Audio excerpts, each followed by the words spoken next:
Để làm công thức giảm béo chúng ta cần chuẩn bị một cái nồi. Táo các bạn đã cắt lát mỏng. Một quả táo cắt lát mỏng các bạn nhé. Sau đó chúng ta xếp táo vào trong nồi. Gừng bào nhuyễn,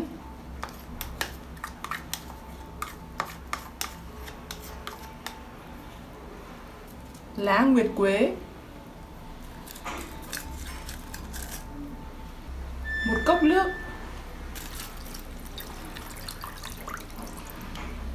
chúng ta nấu trên bếp 10 phút.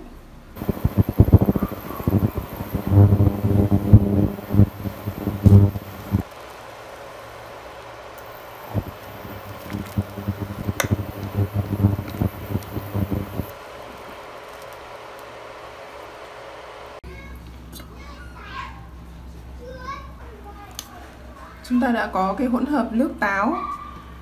Chúng ta cho xuống khỏi bếp và các bạn hãy thêm một bó mùi. Chúng ta cho thêm một bó rau mùi vào nhé.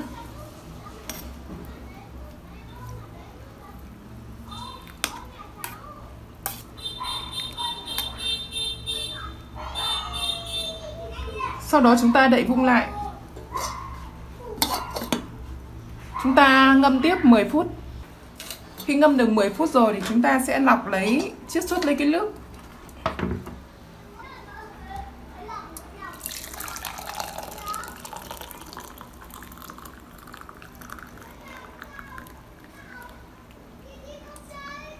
Chúng ta thêm một gói cà phê hòa tan không đường các bạn nhé.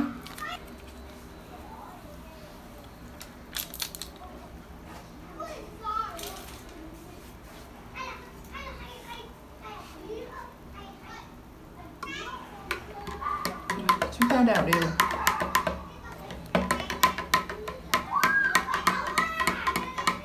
Chúng ta đã có một cốc nước uống để giảm béo, giảm mỡ bụng vô cùng hiệu quả. Các bạn hãy uống ngay khi nước còn đang ấm như thế này để chúng ta giảm cân được hiệu quả hơn. Một ngày chúng ta hãy uống một cốc này trước bữa ăn sáng 30 phút. Và các bạn uống liên tục như vậy trong vòng một tuần, các bạn có thể giảm từ 10 đến 12 cân. Những người nào bị béo phì thì một ngày các bạn có thể uống 2 cốc cho đến 3 cốc. Một cốc trước bữa ăn sáng 30 phút, một cốc trước bữa ăn trưa 30 phút và một cốc trước khi đi ngủ 30 phút. Các bạn kiên trì thực hiện công thức này, các bạn giảm cân rất là nhanh mà không gây mệt mỏi, không cần phải ăn kiêng và không cần tập thể dục. Mà sẽ giảm rất là nhanh ở những ngày đầu vì là cân nặng giảm rất là nhanh ở những ngày đầu vì là đốt cháy mỡ. Táo thì giúp chúng ta no lâu hơn và gừng thì giúp chúng ta trao đổi chất và đốt cháy mỡ. Cà phê giúp chúng ta giảm cân mà không gây mệt mỏi.